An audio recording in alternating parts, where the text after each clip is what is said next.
I'd like to thank everyone for coming.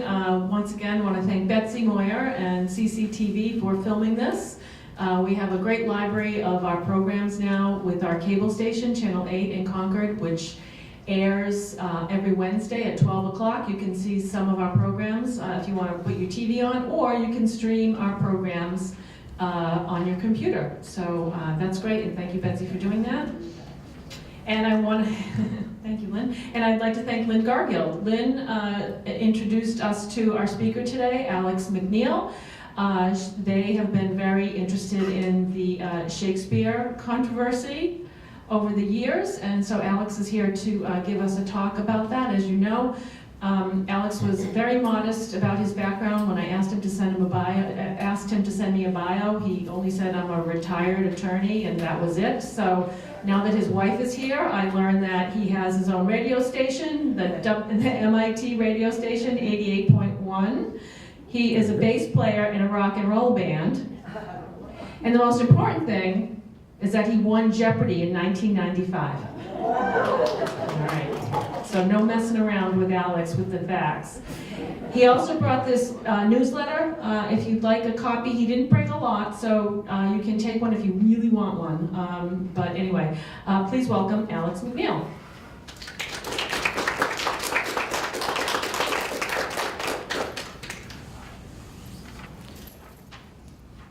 Thank you very much. Can you hear me all right? Yeah. Thank you, Jesse, and thanks again also to Lynn Gargill for helping to arrange this. I am not a Shakespeare scholar. I took a Shakespeare course at college, got a 52 on the midterm, and dropped the course. Those are my academic qualifications, but I am an attorney, and to me, the Shakespeare authorship question really is a question of evidence. That's what got me into this 25 years ago, something I never actually thought I would get interested in, but I saw a program on PBS's Frontline about the authorship question, and then I read Charlton Ogburn's 800-page book, The Mysterious William Shakespeare, and that changed my life. So in the last 25 years, I've gotten more and more into it, and I'm certainly convinced that there's a very strong case to be made that William Shakespeare of Stratford did not write anything, and that the real author was a nobleman, Edward de Vere, the 17th Earl of Oxford. That's what I want to talk about today. This will take about 45 or 50 minutes. I'm sure you'll have questions. I'll be happy to take questions afterward. Try to jot down to yourself a question if you have it, but I want to get through as much as I can, as quickly as I can, and then I'll be happy to stay for Q&A. And if time permits, I'll be happy to tell you about my Jeopardy experience too, because that's a very interesting story as well. If you can't stay for 45 minutes and you can only stay for 3 minutes, here's the 3-minute pitch. Edward de Vere, the 17th Earl of Oxford, is the real author. He was a nobleman who couldn't put his name on the works of Shakespeare for two main reasons. One that's difficult for us to imagine today. It was unthinkable socially for a nobleman at the time to be writing for the public. Just a terrible, great shame to do that. Secondly, the works are highly political in nature. They're not simply works of entertainment, but there's a strong political undertone to it. Queen Elizabeth loved his work and paid him handsomely for it. Shakespeare's literary contemporaries knew who the real author was, but they respected his anonymity. There wasn't a desire to out people the way that there is in the 20th and 21st centuries. The man named William Shakespeare from Stratford-on-Avon was in effect a paid frontman. He certainly existed, but this arrangement to take credit for the works allowed the wonderful works to be published as, quote, fiction and to be enjoyed by generations to come. That's the 3-minute pitch. I'm going to start with Charles Dickens, lived in the 19th century. Did Charles Dickens write Dickens? Did he write Oliver Twist, David Copperfield, Nicholas Nickleby, etc., etc.? Well, of course he did. I don't think there's anybody here who would have the slightest doubt about it. But let's take just a minute. How do we know that? Well, his name is on the works. That's certainly a big indication, but there are 3 other very good indications as well. His life is reflected in the works. Life experiences that Charles Dickens lived are reflected in the works of Charles Dickens. In other words, Charles Dickens lived the life that you would expect the author of the Dickens works to have lived. Dickens himself openly took credit for the works. He acknowledged himself as the author. And finally, nobody has ever suggested that he's not the author, not during his lifetime and not in the almost 200 years 150 years since he passed away.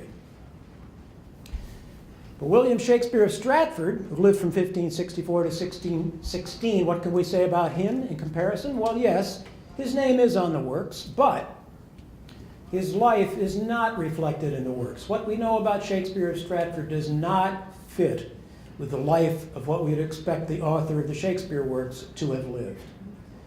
Shakespeare himself, this man never took credit for the works. And thirdly, people have been suggesting, dropping hints or questions about who the author was ever since the name first appeared in print in 1593.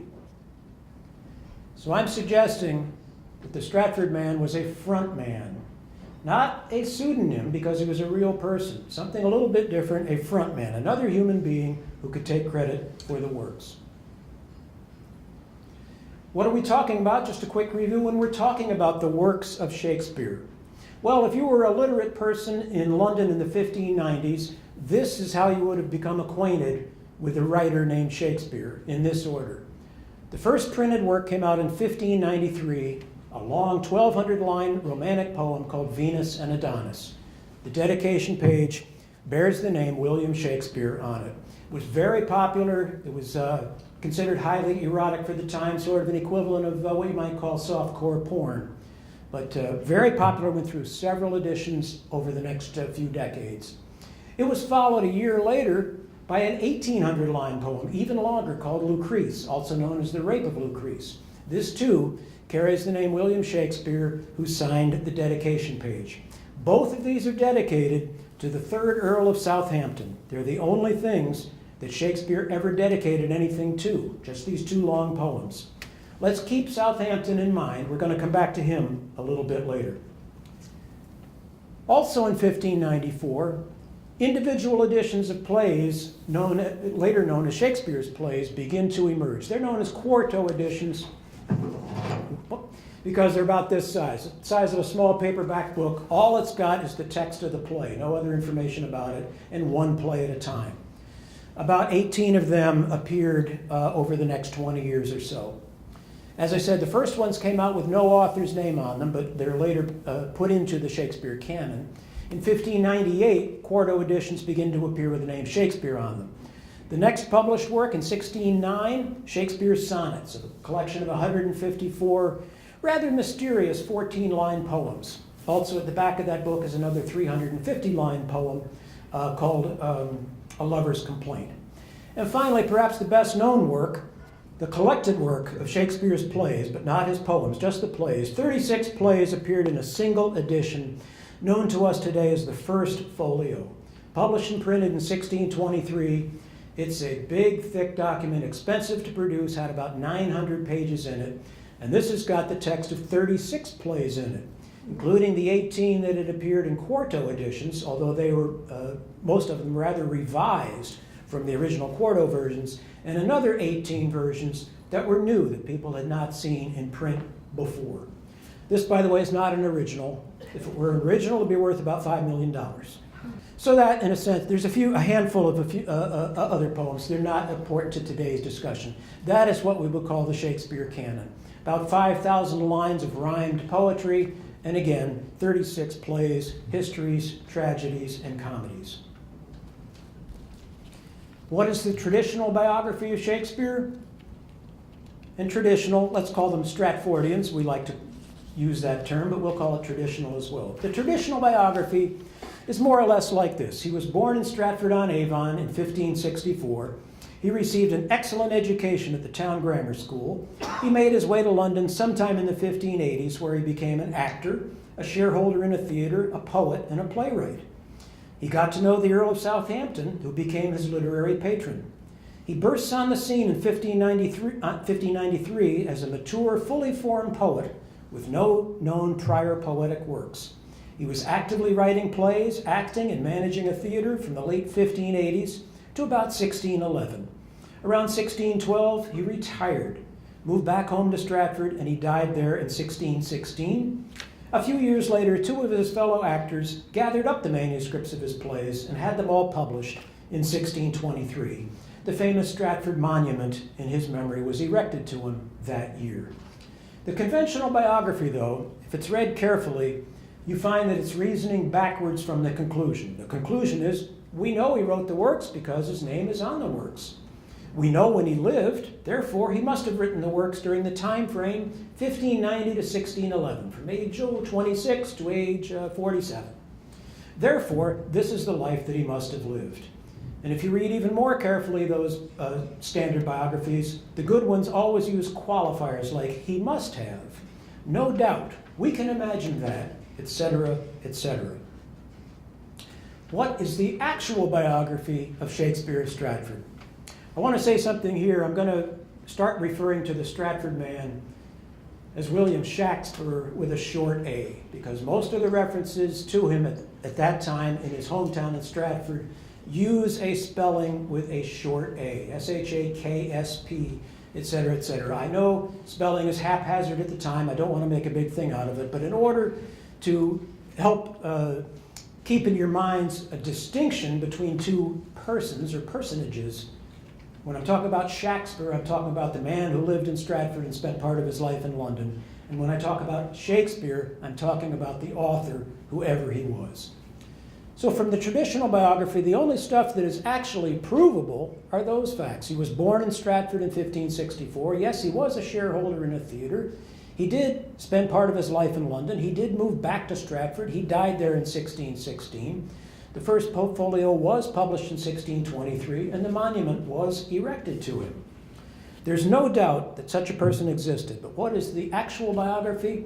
Well, from the first half of his life, the first 26 years, there are only 5 facts known. His baptism record in 1564, 2 records about his marriage in 1582, a record of the birth of his first daughter in 1583, and the record of the birth of his twins in 1585. So that means he's in Stratford-on-Avon, married with 3 kids by the age of 21. I should mention that of his twins, he had a boy and a girl. His son died at age 11, but his 2 daughters would survive him. There's no evidence of schooling because no records exist of the Stratford Grammar School at that time. We do not know if Shakespeare of Stratford ever attended school. For the second half of his life, more is known. He's in London by the 1590s, but this is in connection with money lending activities. He's also in Stratford throughout the 1590s with various business dealings, buying and selling property. At one point, he's cited for hoarding grain during a time of famine. He's suing locals for small debts. Sued somebody for a debt of £1 because he owed him some malt. London tax authorities can't find him on 2 occasions in the late 1590s. By 1600, he's become quite wealthy and he's able to buy the 2nd largest house in Stratford. He was a shareholder in a London theater, and in 1595, the only record of him receiving payment for a performance exists. That was a performance at the Royal Court, but the record is to him in a business capacity as the payee, not as a writer, not as an actor. In 1612, he gave a deposition in a London lawsuit, and that involved a dowry matter about his landlord with whom he lived 8 years earlier, the landlord's family dowry. He bought some property in London in 1613. He made his will in Stratford. He died there, and he's buried there in 1616. What, however, do we not have evidence of? Importantly, there's no letter from him, nor is there a reference to the existence of one, and yet letters are common in Shakespeare's plays. And if Shakespeare had business interests in Stratford while he was also living in London, we should expect to find evidence of correspondence. That's how people who couldn't actually get from one place to another, how else are you going to get your interest in your business known? You have to send letters. Only one letter was even written to him that we know of, and that's from a Stratford neighbor asking about a loan. Only 2 contemporaneous records that anyone even spoke to him. One record is from the Stratford town clerk on a property matter. One is from his fellow boarders in the rooming house in connection with his former landlord's dowry. There's no reference in his detailed 3-page will to books, manuscripts, or musical instruments, nor is there a bequest to the town school, nor is there a provision for the education of his 8-year-old granddaughter. And it was common in those days for people who had become successful, who died, to make provisions for the education of their daughters and granddaughters. Girls couldn't go to schools at those days, but people still thought it was important for girls to be able to read and write, and people did make provision for the education of young females. His death in he's not mentioned in either of the two most detailed records of theatrical performances at the time, although titles of several Shakespeare plays are mentioned in those records, and the names of other writers are mentioned in those records. His death in 1616 goes unnoticed in the literary world at a time when it was common for other literary contemporaries to pay tribute to somebody who had recently passed away. His two daughters who survived him, Susanna and Judith, were illiterate. That, to me, is the single most damning piece of evidence against Shakespeare of Stratford. To me, it illustrates the biggest disconnect between Shakespeare of Stratford and Shakespeare the author, because Shakespeare the author frequently depicts educated, literate female characters. Stephen Greenblatt of Harvard, in the introduction to the Norton Shakespeare, says it is striking how many of Shakespeare's female characters are literate. Furthermore, Shakespeare the playwright doesn't flaunt this. He takes it for granted that the female characters in his plays are capable of reading and writing, posting letters, reading books, all these things, and it's not a big deal to him. And yet Shakespeare, the human being, doesn't bother to have his two daughters learn how to read or write. Susanna's husband, one of his daughter's husband, a physician named John Hall, mentioned treating that excellent poet, Michael Drayton, but doesn't mention his father-in-law. Similarly, his daughters and his granddaughter, who lived all the way to 1670, are not known ever to have mentioned his name. There's no evidence that he ever met the Earl of Southampton, his supposed patron, nor is there evidence that he traveled abroad. Well, you may be asking yourselves, that may be so, there's a lot of evidence missing, but heck, this was 400 years ago. This was 4 centuries ago. Don't records get lost? Yes, they do. I'm glad you asked. Sure, records do get lost. We'd be surprised if we had a full catalog of the biography of any of these people from that time. But by comparison, here's what Diana Price came up with in 2001. Diana Price wrote a book called Shakespeare's Unorthodox Biography, in which she compared Shakespeare's biography to what's known of 24 of his literary contemporaries, using 10 criteria that she created relating toward connecting them to literary life. In other words, corroborative evidence, besides their name on a title page. Is there corroborative evidence elsewhere to suggest that these persons were literary men? The criteria: was there evidence of an education? Is there a record of a correspondence? Is there evidence that they were paid to write? Is there evidence that they had a direct relationship with a literary patron? Do manuscripts exist in their hand? Are there handwritten matters concerning literary works? Commendatory verses, did they send any to other writers or receive any from other writers? Are there miscellaneous records referring to that person as a writer? Was there evidence that they owned books, borrowed books, or gave books away? Was notice at their death taken that they were a writer? Here's her scorecard for the 24 contemporaries. As you can see, Ben Jonson scores a 10. Several other people did quite well. The median score is a 6. There's only one person who scored below a 4, one person on this list who scored below a 4. John Webster, who only wrote 12 plays and a few poems and was active only for a few years, he gets a 3. Bringing up the rear, William Shakespeare with 0. But recall that according to the traditional biography, this man is active writing plays for a 20-year career. His career is longer than any of these people, with the possible exception of Jonson. And also, people have been looking far and wide for 150 to 200 years to try to find corroborative evidence about Shakespeare. So much more of an effort has been put into trying to get his score up there than with the other people. So again, a huge disconnect. This should answer the question, what about missing records? I don't think you'd still come up with a 0 for Shakespeare. Let's ask an even bolder question. Was Shakespeare of Stratford literate? This is all that exists in his hand. 6 signatures. The top one is from the affidavit that he gave in the 1612 lawsuit. The two middle ones are his signatures on the property conveyances in 1613, and the bottom three are his signatures on each of the 3 pages of his will. Let's just take a brief minute, take a good look at them. Do they look to you like the hand of a person who was used to forming letters? Do they look to you like a person who was used to holding a quill pen, who would have written hundreds and hundreds and hundreds of pages in manuscript? Or do they look like the hand of a person who actually had quite a bit of trouble even signing his own name? Bear in mind, let me draw your attention to the bottom signature on page 3 of the will. The "by me, William" was put in by a clerk, but legally the clerk couldn't sign his entire name because the testator had to sign at least his last name on the will. So you can see that there's obviously a different hand between "by me, William" and the name Shakespeare. But it's labored signature at best. Sure, people do have scrawled signatures. We see that today. But a scrawled hand usually writes with confidence. A scrawled hand is used to wielding a pen. And before we leave this slide, I just want to remind you, you should pat yourselves on the back. You've now just read the complete written works of William Shakespeare of Stratford. Here, by way of comparison, are the signatures of some of the other contemporary writers: Anthony Munday, Thomas Dekker, George Chapman, Michael Drayton. A measured hand that took pride in forming letters. There certainly are numerous references at the time, starting in 1593 or 94, to the author Shakespeare, that is, written references to the author Shakespeare.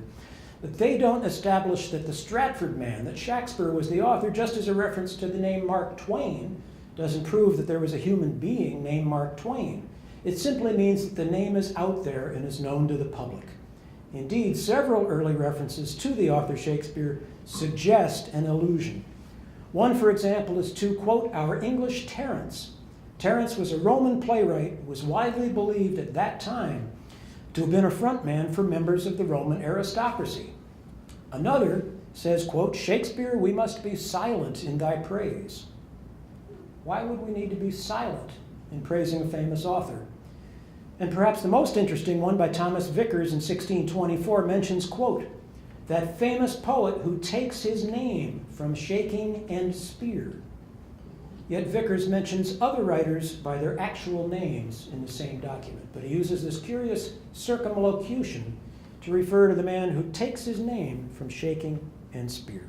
Well, I hope you have at least some reasonable doubt now. Before we move on to the leading candidate, at least my leading candidate, I want to answer one question. People who doubt Shakespeare of Stratford's authorship are often accused of being snobs or elitists, saying, oh, you're poo-pooing this. You're saying it's impossible for somebody from a humble background to have accomplished all this.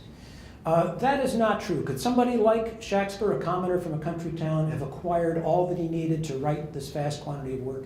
The answer to that is yes. People do come from very modest backgrounds and make amazing achievements in the arts and in politics and in all kinds of fields. Yes, but the but is not without leaving any evidence that he did so. This is like an immaculate conception, just attributing it all to, quote, genius. Well, genius doesn't exist in a vacuum. Seeds of genius have to be planted. If you now have reasonable doubt about the Stratford man's claim, the question is, of course, who was the real Shakespeare? Doubts about the Stratford man were expressed at the time. They resurfaced in the second half of the 19th century. Samuel Taylor Coleridge, Walt Whitman, and Mark Twain himself were among several famous Americans who expressed their doubts about Shakespeare's authorship. And some specific alternative candidates were proposed as early as the 1850s. But the leading alternative candidate was proposed in 1920 by a British schoolteacher named John Thomas Looney. He took more of a Sherlock Holmes approach. He had taught Shakespeare for many years to high school students. He reasoned that an author cannot help showing himself in his works. And from his reading, Looney came up with 2 sets of what he called 9 qualities that the real author should possess. A matured man of recognized genius, apparently eccentric and mysterious, of intense sensibility, a man apart, unconventional, not adequately appreciated, of pronounced and known literary tastes, an enthusiast of drama, a lyric poet of recognized talent, and of superior education, a classical education. His second list, a man of feudal connections, a member of the aristocracy. someone who was connected with Lancastrian supporters during the War of the Roses a few decades earlier, an enthusiast for Italy, a follower of sport, especially falconry, a sport that was reserved at that time for the nobility, a lover of music, someone who was loose and improvident in money matters, doubtful and somewhat conflicting in his attitude toward women, and of probable Catholic leanings touched with skepticism. Looney then reasoned that the author, whoever he was, didn't just burst upon the scene in 1593 with this long, polished 1,200-line poem, that he almost certainly had published works earlier. And he took out an anthology of Elizabethan-era poetry, and in that he found a few poems that had the same rhyme scheme as Venus and Adonis, one of which was by Edward de Vere, the 17th Earl of Oxford. And as he then researched Edward de Vere's biography, he found that it matched his list of 18 qualities. This was done in 1920. He wrote a book about it called Shakespeare Identified. One of his early strong converts was Sigmund Freud, by the way. So now let's talk about Edward de Vere, 17th Earl of Oxford. By the way, I'm going to use both those names interchangeably. Sometimes I'll say de Vere, sometimes Oxford, but I'm referring to the same person, either by his family name or by his noble title. He's an earl. That's a very high rank in the nobility, second highest below the royal family. There were a couple of dukes in England at the time, and then a few earls. This is an old earldom. He was born in 1550, so he's about 14 years older than Shakespeare. He was tutored privately as a young boy. He earned degrees from Cambridge and Oxford by age 16. They're probably honorary degrees. It doesn't mean he actually attended, but those were not given out to everybody. It means he accomplished something to earn them. He was fluent in French and Latin, later in Italian. He studied law at Gray's Inn, one of the so-called Inns of Court, in 1567. He married for the first time in 1571. In the early 1570s, he was a favorite of the Queen. She was 17 years older than he. He was a skillful dancer, an accomplished jouster who won several tournaments, a fancy dresser. And importantly, in 1575 and 76, when he was 25 years old, he took a 16-month trip to the continent, almost certainly the most important event in his life. He wrote poetry and masques for presentation at court, but no scripts of the masques survive. He had feuds with other nobles. He had an affair with one of the ladies-in-waiting of the Queen, Anne Vavasor, who bore him an illegitimate son in 1581. Both parents were sent to the Tower of London for a while. By the 1580s, he's become impoverished, and he was given a grant of £1,000 a year from the Queen in 1586. This is an extraordinary award from the Queen. The Queen was known as being an extraordinarily cheap monarch. This is the second largest grant that she gave, and the larger one was to Frances Walsingham, who ran her network of spies. The important thing about this one is no strings attached. It was specifically stated on the grant itself, no accounting is to be required. Be worth roughly about $300,000 a year today, and at a time back in those days when a top official in the government might be earning £50 to £100 a year. So it's a large, large gift. Moving on in his life, he was widowed in 1588. He had 3 daughters by his wife at that time, his first wife. He saw brief military service against the Spanish Armada in 1588. He got married for the second time in 1591 to a rich widow. She bore him a son. The son, the widow, the second wife, and his 3 daughters all survived him. He sold or lost most of his inherited estates. He moved back to London to live near the theaters. And the 1590s appears to be a relatively quiet decade for him. He was largely absent from court. He wrote of his weariness at being a courtier, and his health seems to be deteriorating. Queen Elizabeth died in March 1603. King James of Scotland became her successor as King James of England. James orders the £1,000 annual grant to be continued. De Vere participates in some of the coronation ceremonies, and he died June 24th, 1604.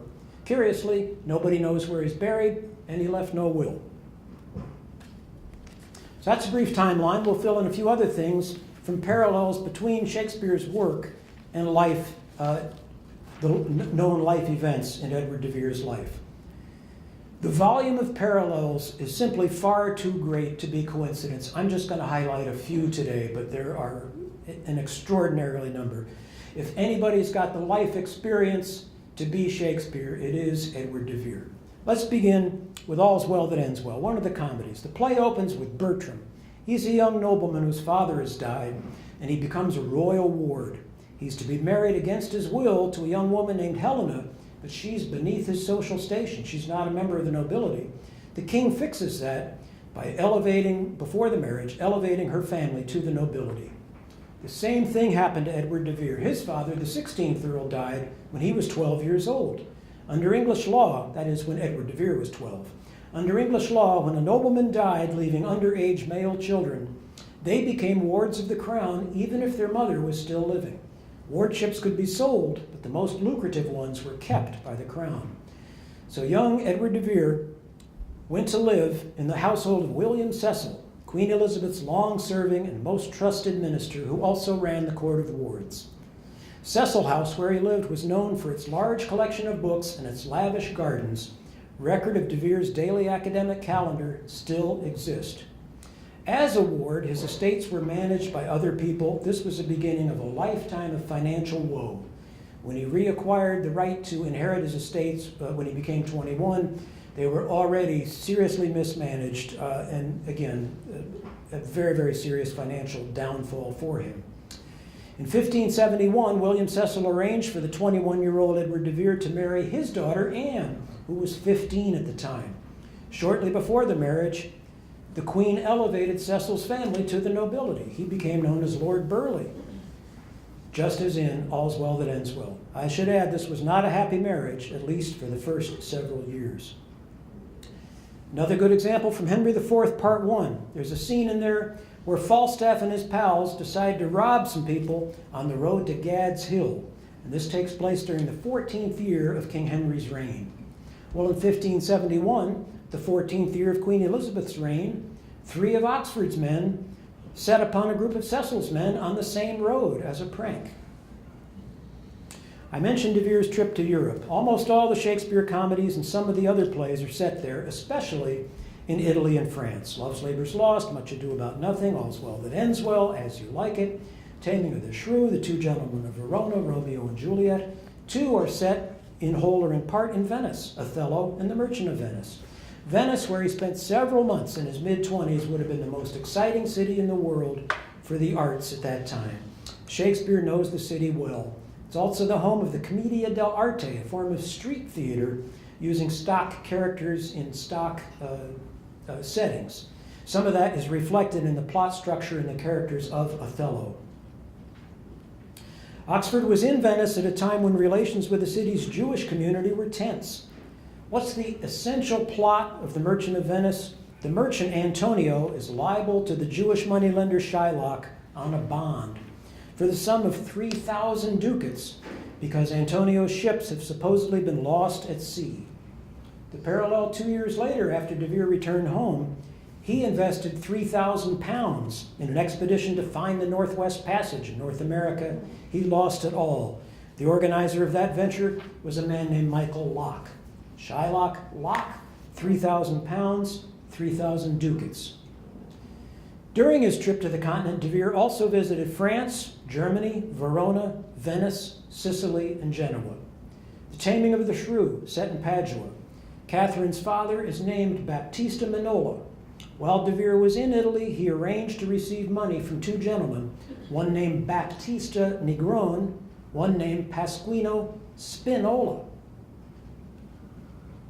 Finally, let's turn to Hamlet. Let's get back to Denmark, or really England. Recognized by Oxfordians as the most autobiographical play of all of them. Here are a few plot points. At the beginning, Hamlet is upset because his father has died and his mother is quickly remarried. Same thing happened to Edward de Vere. After his father died when he was 12, his mother remarried quite quickly. Let's look at some of the key characters. Many mainstream scholars agree that the character of Polonius is based on William Cecil himself, a ponderous advisor to the king and queen. Ophelia is Polonius' daughter in the play. William Cecil's daughter is Anne Cecil, Oxford's first wife. Ophelia has a troubled relationship with Hamlet. Edward de Vere had a troubled relationship with Anne Cecil, his first wife. Hamlet's trusted friend is named Horatio. Edward de Vere's cousin was Horace Vere, nicknamed Horatio. Polonius gives his famous advice to his son Laertes, neither a borrower nor a lender be, etc., etc., etc. Those precepts are almost identical to ones that William Cecil himself wrote out for his son before his son left on a trip to Paris. Yet those precepts were not published until long after the play Hamlet had appeared in print. Somebody who had lived in Cecil's household as a teenager would probably have heard those precepts many, many times. Hamlet's book. In one scene, Hamlet comes in reading a book. Polonius says, "What are you reading, Hamlet?" Hamlet says, "Words, words, words." That's been identified by many traditional scholars as a book called Cardanus's Comfort. Edward de Vere sponsored a translation of that book from Italian into English in 1572. The book is dedicated to Edward de Vere and includes a preface and a poem by him. Beowulf. Some scholars see echoes of Beowulf in Hamlet. The only known copy of Beowulf at the time was a manuscript that was at Cecil House. The interestingly named characters, Rosencrantz and Guildenstern. In 1583, Oxford's brother-in-law was sent to Denmark on a diplomatic mission, spent several weeks there. On his way home, on his way back, he wrote several letters about his mission, including going to a state dinner where the guests included a Mr. Rosencrantz and a Mr. Guildenstern.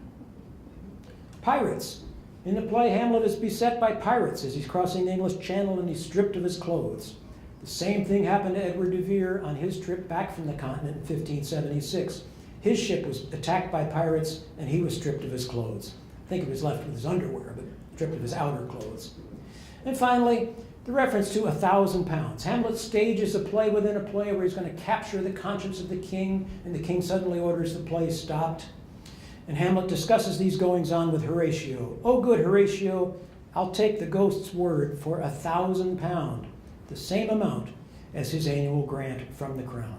Finally, the real Earls of Oxford. In some of the history plays, some of the older Earls of Oxford are depicted in those plays, but let's just say their treatment is selective. The good ones become heroes in the history plays, and the bad ones are totally ignored. And there were some pretty inept earlier Earls of Oxford. Those are just a few parallels. I'm saying that there's a vast number. We could spend all winter talking about that, but obviously we don't have time. Let's move on, talk about Shakespeare's sources. Looking at all the works, scholars have identified hundreds of direct sources used by Shakespeare, works of fiction and nonfiction, works in English, French, Latin, Italian, probably Greek, books, manuscripts.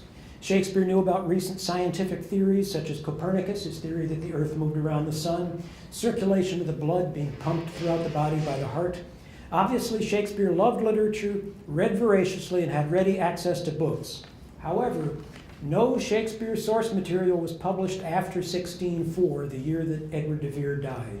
Shakespeare curiously seemed to have stopped paying attention to the world as of 1604. Let's talk about Oxford Edward de Vere as a literary figure in his own name.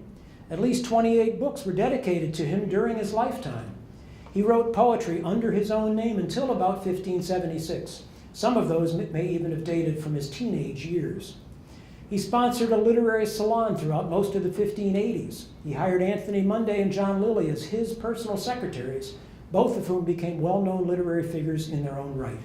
Lilly is thought by traditional scholars to have been a big influence on Shakespeare, but really it's the other way around. The real Shakespeare was a big influence on Lilly. Edward de Vere sponsored an acting troupe just as his father had done.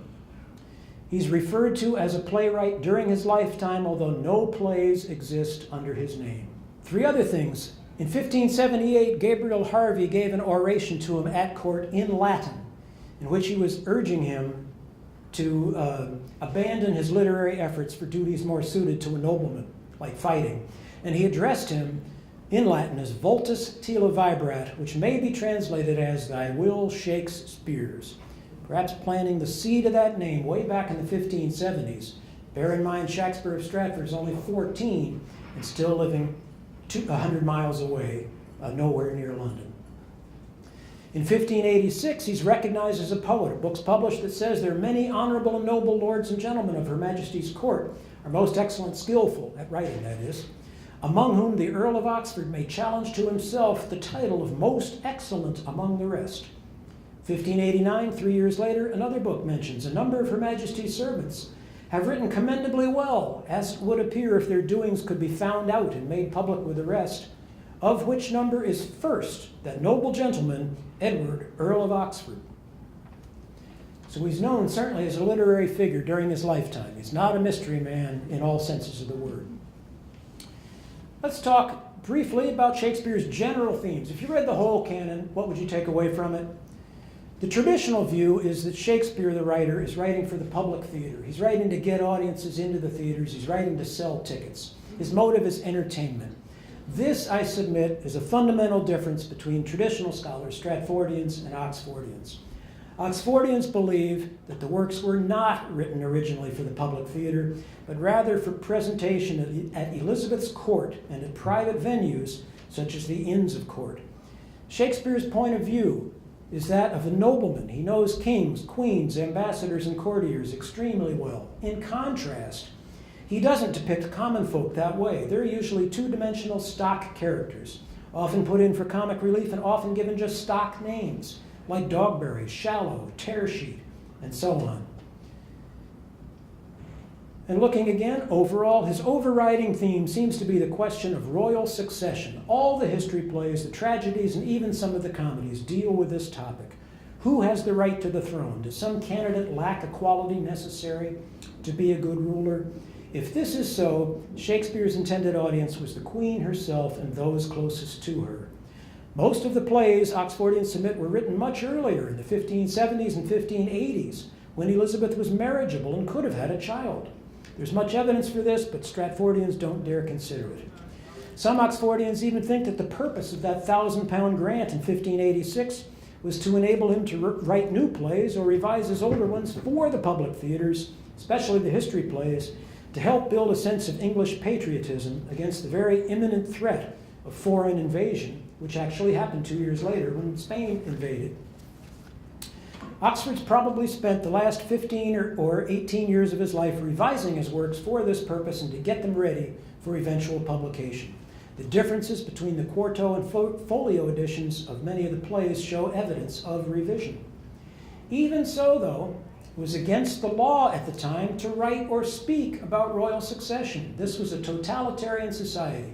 I often say the closest equivalent today would be like living in North Korea. They were very, very strict society that's impossible for us to imagine. If a commoner was writing such sensitive material, it's impossible to understand why he was never arrested or even questioned about his doings, and why none of his work was ordered suppressed or burned. Shakespeare, whoever he was, seems to have been given a free pass to write about such things. Two other common themes in the Shakespeare works: the question of concealment of identity or mistaken identity, or put another way, the difference between appearance and reality, and finally, knowledge of the law. Shakespeare, in a phrase, thinks like a lawyer. He doesn't flaunt his legal knowledge, he simply uses it as part of his vocabulary. Now let's get to 1593, and we'll try to address how does Will Shakespeare of Stratford become a, quote, author. Bear in mind, in 1593, Venus and Adonis is published under the name William Shakespeare, and let's assume, for my talk, that it's Edward de Vere who's deciding to publish this in 1593. This is the first appearance of the writer Shakespeare. It's dedicated to the Earl of Southampton. He must be important to the author if he was the only person to whom Shakespeare ever dedicated anything. Who was he? Well, his family name is Henry Wriothesley. That's pronounced Roseley. He was the third Earl of Southampton. He was born in 1573, so he's about a generation younger than Oxford. Like de Vere, young Southampton became a royal ward too. His father died when Southampton was 8. He too grew up in Cecil House. In 1590, William Cecil tried to arrange a marriage between Southampton and Cecil's granddaughter, 15-year-old Elizabeth Vere, oldest daughter of Oxford and his late wife. Southampton did not go through with this marriage. He paid a heavy fine as a penalty, and eventually he married somebody else later. By this time, 1593, bear in mind, Elizabeth is 60 years old. She is not yet named a successor. There's no known heir to the throne. Factions are beginning to develop at court. One side has the Cecils, William Cecil, Lord Burleigh, who's now in his 70s, and in those days, 70s would be pretty old. And his son, he's grooming his son Robert to be his successor, and Robert Cecil actually did succeed his father as the Queen's chief secretary in 1598. Another faction that's beginning to develop is headed by Southampton and his friend Robert Devereux, the Earl of Essex. Back to how to publish Venus and Adonis. What are De Vere's options for authorship? Well, to me, these seem to be the four options. He could use his real name, he could publish anonymously, he could put an obviously fake name on it, or he could try to use the name of a real living person. Well, option one is really out of the question. He can't use his real name. That would be a political disaster because it was culturally unthinkable for a nobleman to be writing for the public. And also, if he's writing about politics, he doesn't want to have his real name associated with it. Options 2 and 3 are also suspect for almost the same reasons. They're almost as bad. They will still raise the question of who really wrote this poem. The fourth choice seems to be the only alternative. Use the name of a real person who can be what we will call a front man. The front man gets money and social stature for lending his name to it. We know that Shakespeare got both in the late 1590s. This arrangement answers the question for the casual reader. Insiders know what's what. This takes the work out of Elizabeth's court by putting somebody else's name on it. It makes it appear less political and more truly fictional in nature. This enables the dedication to the person whose advancement is being intended, namely Southampton. That's a photo of the actual dedication page of Venus and Adonis. Sign in the bottom, by William Shakespeare, dedicated to Henry Wriothesley, the Earl of Southampton. I'm not going to read the whole thing. One clue here is this phrase, the first heir of my invention. Traditional scholars generally take this to mean this is the first thing I've written. This is my first baby. This is my first work. But like so many things at the time, it's capable of more than one meaning. We would suggest the first heir of my invention means this is the first thing that I've done under my invented name, William Shakespeare. That's what the first heir is referring to. In any event, the purpose of this publication is political. It's to promote Southampton's stature with the public, to assist his faction in gaining popular support and perhaps some power as well. And it may also serve to warn him about getting too closely entangled with the Queen herself. Again, it's followed a year later by Lucrece, also with a dedication from Shakespeare to Southampton. This may be further advice about dealing with the Queen. But note that the epic poems now stop, even though both were very popular with the public. If the author were just a poet, might he have continued writing these long poems to get his name, to get more fame and fortune? We think that the long poems stopped simply because they'd already served their purpose. They'd gotten his name out there. There was no more to be done in that area. Bear in mind also in 1594, quartos of some plays later associated with Shakespeare begin to appear. This one's got no name, and you can see 1594 at the bottom. These anonymous quartos tend to be the most corrupt, with missing lines, typos, and so on. Publication date, 1594, is not evidence of composition date. The composition date could have been years earlier. Acting companies didn't generally permit publishing of plays that were still in their performing repertoire. In 1598, the first quartos appear with the name Shakespeare on them. It appears the real author now has greater control over them, and this shows in the quality. They're better quality. Publication continues until 1604, publication of various quartos, until 1604, the year of Oxford's death. Then nothing until 1608 and 1609, when there's a little flurry, then quiet again, nothing until 1622. Again, no source material used by Shakespeare was published after 1604, the year of Edward de Vere's death. I don't have time to discuss the political situation, although it's fascinating. Let's say in 2 sentences, Southampton's faction lost, and lost big. The Cecil faction won the day. Southampton nearly lost his life. Elizabeth never did name a successor, died in March 1603. By that time, Robert Cecil, her chief secretary, had arranged for King James of Scotland to succeed her as King James I of England and Scotland. Let's jump ahead. I am going to be finished soon. To the 1623 folio. Again, published in 1623, 19 years after Oxford's death, 7 years after Shakespeare's death. Why did it take so long? Why was it 7 years later? Why continue the cover-up? Well, for one, it was a very big project. It took time to gather up the manuscripts and get them edited. Puritanism is on the rise. There was a fear that if they weren't published, they might be lost or suppressed. Puritans despised secular public entertainment. They wanted the theaters closed. And in fact, the theaters were closed starting in 1642 for 18 years. Important persons are still living in 1623. Southampton, De Vere's 4 surviving children. One key person dies that year, Anne Shakespeare, Shakespeare's widow in Stratford-on-Avon. Finally, something long forgotten these days, the Spanish marriage crisis. King James was planning to have his son Charles marry the Spanish princess, probably restore Catholicism to England. This was opposed by many noblemen, and the leading opponents of this were Southampton, Edward de Vere's son, now the 18th Earl of Oxford, and the Earls of Montgomery and the Earl of Pembroke. They were brothers. The folio is dedicated to them, the Earl of Montgomery and the Earl of Pembroke. Montgomery was married to Susan Vere, Edward de Vere's youngest daughter. Pembroke had been engaged to another de Vere daughter. They financed this project. Ben Jonson was probably hired to edit the manuscripts, certainly wrote the preliminary material suggesting that it is Shakespeare of Stratford. I'd say he did too good a job, but everything he read has got to be read carefully because it's capable of at least 2 different meanings. Now, let's take a good look at the famous engraving that is on the title page of the folio, done by Martin Droshout. Is it telling us anything? Well, for one thing, the sitter's got 2 right eyes. Yeah, there's a tear duct in the right place in both of his eyes, but the eyelid on the sitter's left eye is actually a right eyelid. The tunic doesn't match. If you look carefully at the designs on the tunic, there's an extra button at the top of the tunic. And some people like to think, if you look at it from a distance, it looks like the sitter's head is floating on a spade. Also, if you look very carefully, there's a black line underneath the earlobe that cuts down, suggesting that the whole face is a mask. You can see a little bit better in that picture. Also, I should say, note that this engraving takes up the entire page. It's much larger than the average engraving would be, and Shakespeare's coat of arms is not shown in there. He'd earned a coat of arms 20 years earlier. He would have been proud to have it shown, but it's missing from that portrait. Here's the famous Stratford Monument as it exists today.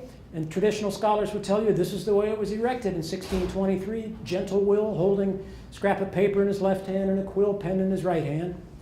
What's he holding it on? Well, it appears to be a cushion rather than a hard surface that you would write on, but let's ignore that for a minute. What did it look like 400 years ago?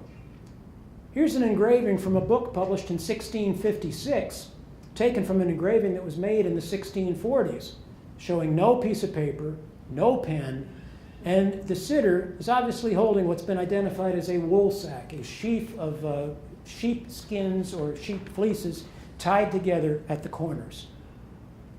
What's that? That's a wool sack. There's the famous engraving on the monument. I don't have time to go into this, but it's also fascinating. Stay, passenger, why goest thou by so fast? Read if thou canst, and envious death is placed, etc., etc. Key word here, read if thou canst. Well, if you can't read, that's not going to help you. So that's trying to tell you, look carefully at this. There's more than meets the eye here. Finally, and this is my final topic, if Oxford were resigned to the fact that his works would be known to the world under someone else's name, and the 1609 sonnets give evidence of that very thought, might he have left some clues in his work for astute future readers? Yes. And one of those clues are his clever use of the words ever and every, and words like that, ever being a play on his own name, E. Vere, or E. Vere, Edward Vere, E. Vere. This scene from Hamlet, he's exchanging greetings with Horatio, the same my lord and your poor servant ever. Hamlet, sir, my good friend, I'll change that name with you. Is he referring to the name ever? Elsewhere, Hamlet says, the time is out of joint, O cursed spite, that ever I was born to set it right, that I was born E. Vere to set it right. Sonnet 76, middle of the sonnet. Why write I still all one, ever the same? Keep invention in a noted weed, that every word doth almost tell my name, showing their birth and where they did proceed. Well, every word doesn't tell his name in the sense that every single different word tells his name, but the word every doth almost tell his name. Finally, one of the quartos is published in 1609 after Oxford's death. There's a stop the press order. Some of the existing copies have a letter in them Some don't. The letter is addressed from a never writer to an ever reader. News, external reader, you have eternal reader. You have here a new play. From an evere writer to an evere reader.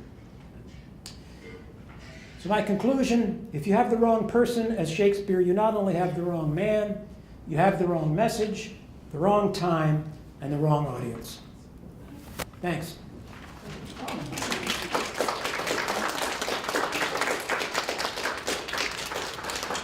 And thanks very much for your patience. I probably went a little over my 45, but anyway, thank you. Appreciate it. You happy to take any questions? Questions?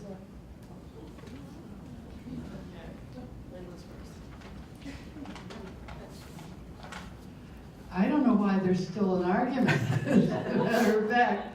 Well, But I must say, I just began to smile at the very beginning because in these days of fake news and sloppy evidence or no evidence at all, it's just such a pleasure to hear something figured out in the way of firm attributions and evidence. I mean, it's just a pleasure to hear you put this together for one thing.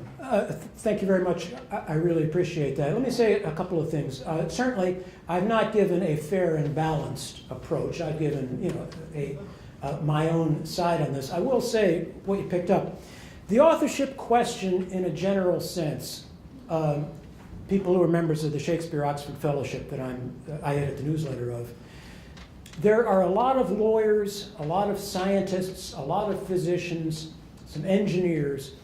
I would say people who've come from fact-based backgrounds are open to the question. They will say, what's your evidence?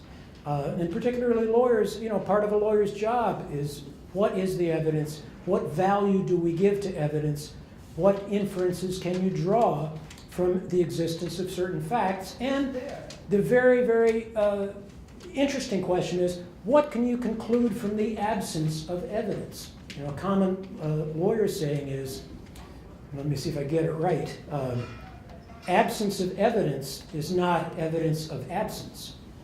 They're two different things, but just as if you have not this, not this, not this, not this, not this, not this, not this, not this, you can begin to draw some inferences. If you only had 2 or 3 but nots, that's a different question. But when you have mounds of stuff like that, I think it is fair to at least ask some questions. Why not? What can we deduce from this? But people who have, by and large, who are English lit majors who go into this, they've drunk the Kool-Aid.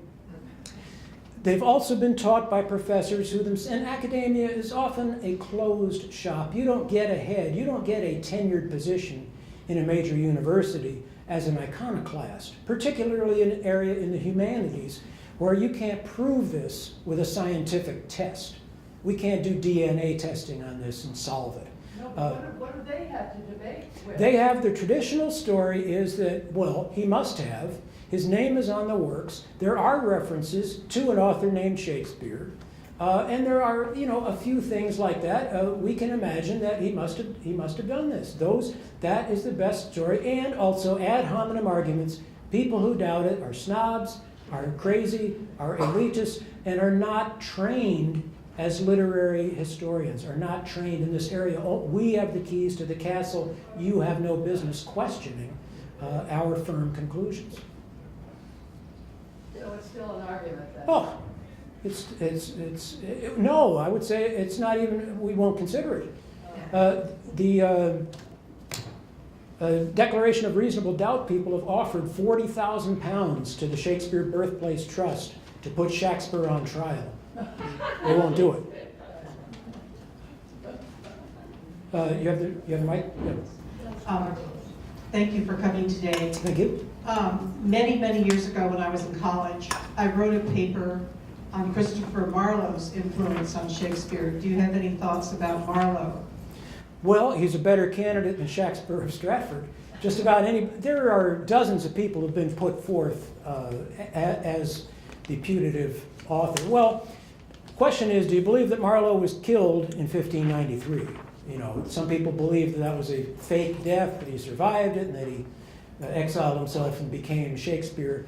I think that's a pretty tall order, and also, from what I understand, What's known of Marlowe's writings are qualitatively different in tone from what's known of Shakespeare's writings. They seem to show the product of two different minds, let me put it that way. But certainly, he's a candidate who definitely is known to have written his own works, no question about that. Today, authorship can be accurately established by computer analysis of word structure, grammar, word usage frequency. Have they done such an analysis comparing De Vere, and if not, I'm glad you asked. That's a very good question. Well, the Oxford University Shakespeare has just come out with a new edition of the collected works of Shakespeare, and they now claim that 12 or 14 plays, according to them, are co-authored by Shakespeare with other collaborators, and they're adding a few more plays to the so-called Shakespeare canon, and they claim to have done this through computer analysis. I'm not an expert on the techniques they've used. We have people who are looking very carefully at what they've actually done. I think it is so far a very difficult thing to do, because getting good samples is the difficult job. To find something that you know with 100% certainty is the work only of Marlowe, that you know with 100% certainty is only is the work of George Peele or somebody like that. I think it's difficult to isolate the samples and then to run the comparisons. Also difficult to date them. Again, as I said, just because a work was published in 1594 doesn't mean that it was written in 1594. And you've got to take in, how language changes over time. I'm not going to rule out the future of good computer analysis, because it's helped us in so many other aspects of our life. I don't think it's there yet, even though the editors of the Oxford University Press would have you believe that it is. We think what this effort that they're trying to do is anybody but Oxford. They're trying to bring in collaborators to explain why perhaps, maybe William Shakespeare didn't go to Italy. Maybe William Shakespeare didn't read such and such a book. Well, his collaborator must have done that. That's where that came from. Some people even think, Shakespeare wrote the dialogue and other people did the plot. Well, come on, It's grasping at straws, and I think it's an effort to avoid what hopefully will become the 800-pound gorilla in the room. I'm wondering, first of all, this has been absolutely fascinating, and I agree with the former commenter that you make a very compelling case. But does everyone come away happy if we say that the same personage had two names, both of them actual and real persons, an alias and aka? They are all wrapped into the same personage with two faces, you might say. I don't know if I understand the question. The same person has two names. One is Edward de Vere and the other is William Shakespeare. Well, yes, and I think many Oxfordians also believe that he wrote plenty of other work too, that the Shakespeare canon is one subset of what he wrote, and probably, depending on what you believe, this is what he wrote for posterity, this is what he wrote to get his political thoughts out. Thank you for that very exhaustive and very convincing argument that Shakespeare was not the author. But I come back from a long period in English literature at Harvard. I don't think we even thought about whether it was Shakespeare or not. It was all analysis and concentrating on the play, so that I really never did believe particularly that mattered. I'm very convinced what you say. I'm not totally convinced, and perhaps I'll have to read an 800-page book, that De Vere is the one that you say is, but because sometimes it seems to me some of the last things that you said seem a little fanciful about language, but I'm certainly convinced that Shakespeare did not write the plays, or Shakespeare. I'll be the first person to admit we don't have all the answers. I don't think anybody has come up with a complete unified theory of how all this happened, and there's much that we don't know. One of the things I wanted to mention, actually in response to your first question, one reason the Shakespeare story stays and flourishes now is it's a very romantic tale with a lot of appeal, the rags to riches story. The idea that somebody from a backwater of poor, well, his family is relatively poor, who didn't have any advantages in life, could achieve all these things is very attractive, I think, particularly to Americans. You sort of think, well, Abe Lincoln, the log cabin story, the walking, 9 miles to school, that kind of stuff. It's got that same kind of appeal, and it's very magical to think about that. And as I said, there are people who have made gold out of nothing, who have achieved amazing things from extremely impoverished backgrounds, and I don't want to discount that at all. But that popular myth has a lot of staying power and a lot of attraction as well. But to think, that it was somebody who was extremely well educated, who read voraciously, who was multilingual, and who was not a nice guy, is the real author, is a little bit of a slap in the face to some people. The thing that stood out to me most clearly was the handwriting. And I thought, well, exactly what you said. It certainly wasn't the handwriting of someone who wrote extensively. Well, one of the apocryphal stories about Shakespeare of Stratford, this was some decades after his death, one of the stories is that when he was asked to write, that is, if somebody saw him on the street, when he was asked to write, he'd hold his hand up in pain and say that he couldn't. Now, again, that's an apocryphal story, but it does date from the 1600s. I think that Shakespeare could read, but not write. Those skills were taught separately. They still were. All of us learned to read separately from learning to write. We may have learned it at the same time, but they're two different skills. And I think it probably, for somebody who was a successful businessman, as he certainly was, it would have been very helpful to know how to read. So I wouldn't be at all surprised if he popped in the door here. We could find that he could read, but not write. So somebody else wrote for him. Oh, he dictated the works? Exactly. Yeah. Mr. McNeil, you are a remarkable history detective. Is there a danger of being bogged down in arguments about authorship? Who wrote the symphony? Who painted the picture? Who wrote the play? Does it take us away from the material, from the work itself? Arose by any other name?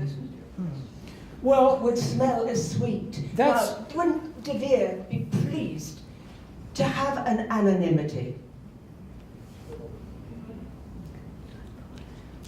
I think he'd be pleased that his works have survived, primarily. I don't know if he would be pleased that he remains anonymous after 4 centuries. Let me get back to the first part of your question. It's a common question that people have, and it's a fair remark. And it's a common nature of literary criticism these days, which is that the life of the author doesn't matter, that the works exist on their own and should be appreciated and judged on their own. I don't dispute that. It's a tribute to the quality of the work that it can be appreciated on its own. Nevertheless, I think as a matter of justice and as a matter of historical accuracy, it's good to associate it with the correct person who created it. Furthermore, it does make a difference in certain cases, and you appreciate it more if you know the context within which it was created. I often say I'm a big Beatles fan, for example. And the song on the White Album called Julia, and John Lennon sings, "Half of what I say is meaningless, but I sing it just to reach you, Julia." Well, it's a beautiful song, no question about it, and you can appreciate it as a beautiful song. But it's very helpful to know that John Lennon's mother was named Julia, and she was killed in an auto accident when he was 17 years old. And it was one of the most traumatic events of his life, and he missed her terribly. And it affected him for the remainder of his life. So when he's singing "Half of what I say is meaningless, but I sing it just to reach you, Julia," it takes on another meaning that makes it, hopefully you appreciate it even more as a work of art because of that. And that's an example.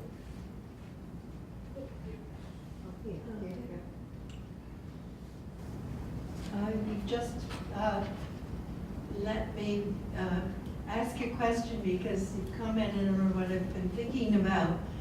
How has anybody really written a really good book about how one reads the plays differently when thinking of the Earl of Elizabeth's Court as the author? Yes, I had a list of a resource list that Jesse had. If you don't have one, I can get one to you. I would say the first book on the list, Mark Anderson's book. It is a biography of Edward de Vere, but it goes into many, many, many of the parallels between his life and the plays. Although it's not directed at how to read the plays, it still, I think, is along the lines of what you're talking about. Also, we are starting to produce Oxfordian editions of the plays. There are 3 or 4 of them that are out now that try to explain it in Oxfordian terms. I will also say we've, at some of our conferences where we've gone to stagings of the plays, as you know, because it coincides with our conference, we'll have some of the actors or the directors in to talk about their work. And we ask them the same question. And many of the actors say, I'm aware of the authorship question. It doesn't affect how I choose to portray my character. Other actors do say yes, and this is the way I do it. In many cases, the production of the play will be substantially similar. There's not too much room for latitude given things, but in other cases there would be. Is it more likely that an upper-class person could write authentically about what went on in the taverns and with all the lower-class people than it would be the opposite for an ordinary person to write authentically about royalty and... I would say yes. So it's easier to write down than it is to write so up. that's another point in your argument. But more to the point that Shakespeare doesn't seem to care too much for his common characters. He cares a great deal about his noble characters. George Bernard Shaw, I believe, called him a traitor to his class because Shaw couldn't really accept that dichotomy. Well, I'm certainly no scholar in Shakespeare, but it seems to me that he has a reputation for just writing authentically about just about everybody that he does include in the plays. But the vast majority of them are members of the nobility. Well, he does good tavern scenes, doesn't he? Anyone? I have one question you've probably already heard as well, but since he writes into his, since there are so many educated women in his plays, and that women 500 years ago only published anonymously, any chance it's a woman or a collaborator with De Vere? It's been proposed. Mary Sidney has been proposed as a candidate. Her biography is well worth looking at if you're looking for an educated, creative woman of the Elizabethan times, creative in the arts. She's the person. Yeah. So how's the argument balancing out in academia? I mean, who's the winner in this debate? Well, one of our people says we're going to win this funeral by funeral. It's a slow grind there. There was a New York Times had a poll maybe 5, 6, 7, 8 years ago. They sent a questionnaire out to I think 200 English department college faculty people, asking them about doubts about Shakespeare. 82% said they had no doubt. Now, a lot of people would think that's depressing news. We were actually encouraged that 18% of English department people, at least privately, harbor some doubt about it. Well, most people probably don't look into it. Yeah, but we would say the toothpaste is out of the tube. You know, it's not going to be squashed back into the tube. Rest assured about that. And we do have some on a few here and there. Coppin State University in Baltimore. We've got a couple other places. We have people. Lewisburg College in North Carolina. Blackburn College in Illinois. former chair of the English department at the Air Force Academy, was a staunch Oxfordian. Abroad? You know, I don't, well, Brunel University in London offers a graduate program in authorship studies. So that was offered, yeah. Well, again, thank you all very much. I appreciate your attention.